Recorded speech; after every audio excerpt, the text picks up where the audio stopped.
కాకతీయుల కాలం నాటి రుద్రేశ్వర ఆలయంలో మహాశివరాత్రి బ్రహ్మోత్సవాలలో భాగంగా ఘటాభిషేక కార్యక్రమం నిర్వహించారు. వేలాది మంది భక్తులు శివనామస్మరణతో వేద పండితుల మంత్రోచ్చారణలతో కన్నుల పండుగగా జరిగింది.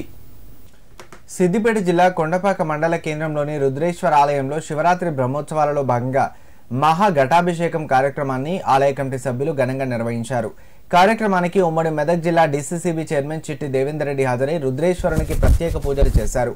ఈ సందర్భంగా వారు మాట్లాడుతూ కాకతీయుల కాలం నాటి రుద్రేశ్వరుడు భక్తులు కోరిన కోరికలు తీరుస్తాడన్నారు.